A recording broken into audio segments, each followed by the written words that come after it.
आपका स्वागत है हमारे इस YouTube चैनल पर जिसका नाम है आवर कंट्रीब्यूशन। आज हम जानेंगे एक ऐसी कहानी के बारे में जिसका नाम है आखिरी निशानी। समय रात के 10:45 हो रहे हैं। एक 22 साल का लड़का अपने कमरे में सोने के लिए बिस्तर लगा रहा है। तभी उसका फोन बजने लगता है और वह आगे बढ़कर फोन उठाता है। हेलो।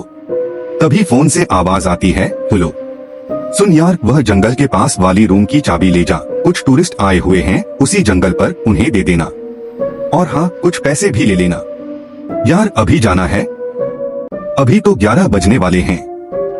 हाँ यार कुछ नहीं होता है, तू रुकना मत कहीं। अच्छा ठीक है, वैसे कितने पैसे लेने हैं? 3000 ले लेना। ठीक है। अच्छा सुन, तू भी मेरे साथ चल। तभी कॉल कट जाता है। आगे क्या होता है उस लड़के के साथ, यह जानने के लिए बने रहिए हमारे इस चैनल पर जिसका नाम है आवर कंट्रीब्यूशन। अभय एक 22 साल का BA फाइनल ईयर छात्र है। अभय कमरे की चाबी उठाता है और अपनी बाइक लेकर घर से निकल जाता है। यही कुछ 17 किलोमीटर चलने के बाद बाइक की आवाज बदलने लग जाती है। अरे यार, यह फ्यूल अभी खत्म होना था। अब बाइक बंद हो चुकी है। चारों तरफ काली अंधेरी रात गूंज रही है। आसपास कोई नजर नहीं आ रहा। अभय का चेहरा डर से फीका पड़ चुका है। माथे से पसीने की बूंद टपक रही है। अभय जेब से फोन निकालने लगता है और कॉल लॉग्स में किसी का नंबर ढूंढने लगता है। यह नंबर किसी और का नहीं बल्कि उसके दोस्त आदि का है जिसने उसे चाबी ले जाने को कहा था। अभय डरे हुए स्वर में बोलता है, यार उसका फोन भी नहीं लग रहा, अब मैं क्या करूं? अभय पूरी तरह से डर चुका है। अब वह सिर्फ यही सोच रहा है कि किसी भी तरह घर पहुंच जाए। अभय बाइक को स्टैंड के बल झुका देता है ताकि फ्यूल नीचे उतर सके। अभय बार बार किक मारे जा रहा है लेकिन बाइक अब भी स्टार्ट नहीं हो रही। अभय यहाँ से किसी भी हाल में चला जाना चाहता है लेकिन किस्मत उसका साथ नहीं दे रही। कोई तो है जिसे उसका जाना मंजूर नहीं।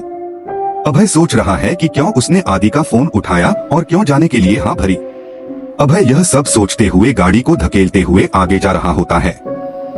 अचानक उसे किसी चीज का एहसास होता है।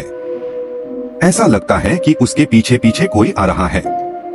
अभय अचानक से पीछे मुड़कर देखता है। पीछे कोई नहीं है। उसकी सांसें डर से फूल रही हैं।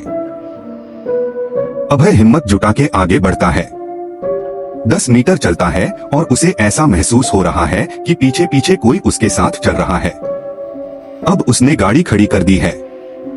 डर से उसकी हालत गंभीर होती जा रही है, मानो सांसें अब कुछ ही देर में थमने वाली हो। गाड़ी खड़ी करके वह पीछे देखने लगता है। उसे कोई नहीं नजर आता। अभय और पीछे जाकर देखने की कोशिश करता है, फिर भी उसे कोई नहीं दिख रहा। अब उसने यह मान लिया है कि यह उसका भ्रम है, यहाँ कुछ भी नहीं है। अब वह बाइक का स्टैंड मारता है और आगे बढ़ने लगता है। अचानक उसकी बाईं ओर से कुछ ही सेकंड में कोई परछाई गुजर जाती है। अभय अब पूरी तरह डर चुका है। उसके माथे पर पसीने की बूंदें जमीन पर टपक रही हैं।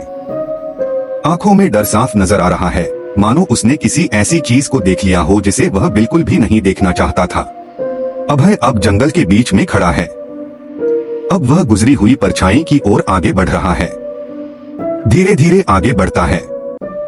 करीब 20 मीटर तक वहां उसे काली अंधेरी रात और सन्नाटे के अलावा कुछ भी दिखाई नहीं दे रहा।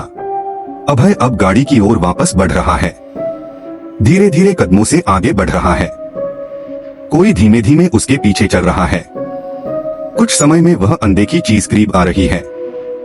अभय को एहसास हो रहा है कि कोई उसके पीछे पीछे चल रहा है। उसका सांस डर से फूल रहा है। वह डर से कांप रहा है। वह चल रहा है, बस चल रहा है। एक निश्चित दूरी बनाए वह अनजानी चीज भी उसके साथ साथ चल रही है।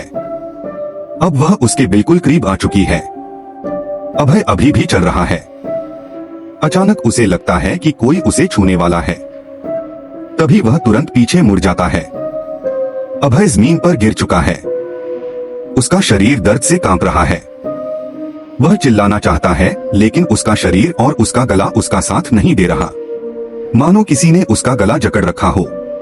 अचानक कुछ ही समय बाद उसकी चीख गूंजती है और वह बेहोश हो जाता है।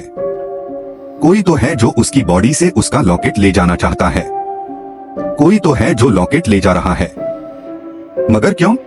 उसका उस लॉकेट से और लॉकेट का अभय से क्या संबंध है? आखिर क्यों कोई उस लॉकेट को ले जाना चाहता है?